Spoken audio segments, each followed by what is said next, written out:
Yan, okay, withdraw muna tayo, no? Ito yung kinita natin. Withdrawin po muna natin siya. At padadaanin ko siya sa CoinPH kasi sa crypto ko po siya withdraw. So, maximum natin. Yan.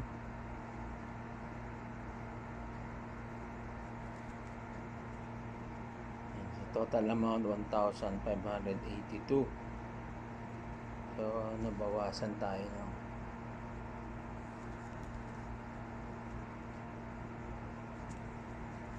yan ang max natin kasi meron siyang fee na $7. Okay? So, yan. At withdraw natin USDT. Polygon to USDT. So, withdraw po natin yan. Papasok po yan sa ating CoinPH. So, pakikita ko sa inyo mamaya yung CoinPH. Get code muna. Yan. Titingnan natin sa aking yan, dito sa yan. Sa Taiga po ako nagwi-withdraw. Kasi sa under din ng economy yan, yung Taiga. Yan ako nagwi-withdraw para sa CoinPH. Then, PIN number. Yan, confirm. Okay, so okay na po yan. Titingnan po ngayon natin sa ating CoinPH. Makita natin yan, no? Na-withdraw ko na 332 na lang yan. So, na-withdraw ko na kasi. Pupunta tayo sa portfolio. At dito, sa spot. Kita natin dito. Wait lang.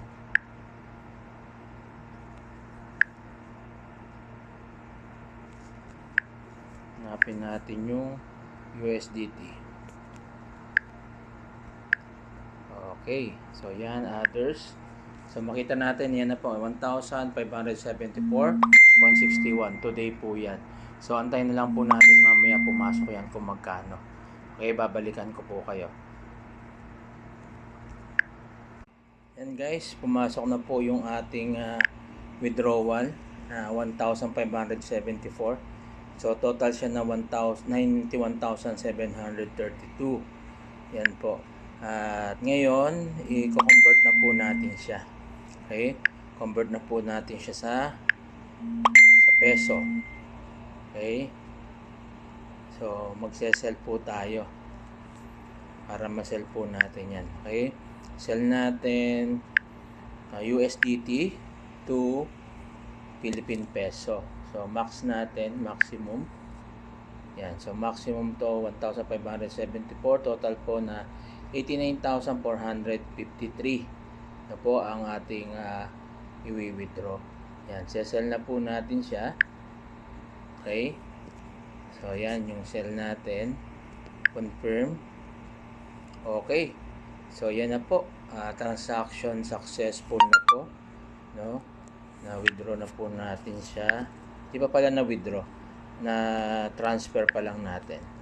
Siyempre, balik tayo. Check details natin.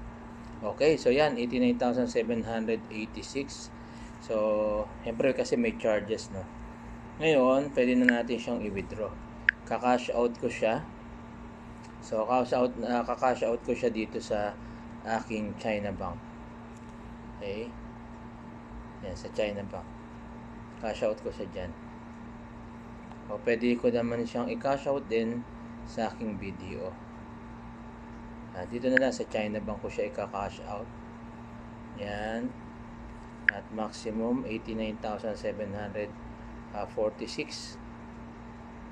Kaso lang 50,000 lang daw ang allow. So, 50,000 na lang muna. Okay.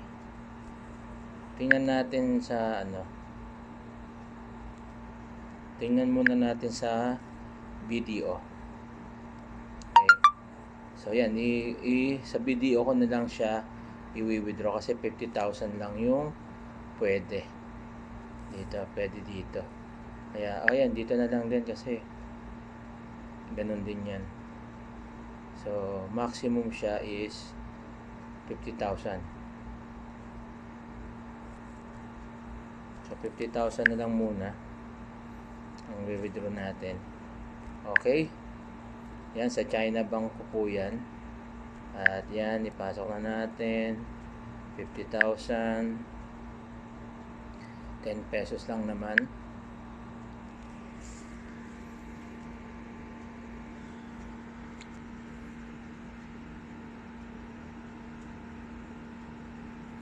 Okay, yan, verify na.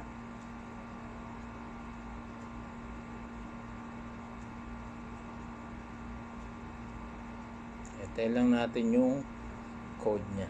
Okay, so ganyan lang po. Yan, 455327. Yan. Okay, so okay na, check details natin. So processing na siya. Okay, makita natin dyan mamaya kung nabawas na yung 50,000. Ngayon, check natin ngayon ang ating China Bank kung pumasok na rito. Yan, pumasok na po yung 50,000 natin. Yan po, makita natin sa my account. Yan. So, yan, pumasok na yung ating 50,000. Okay guys, so yan lang po at maraming salamat and God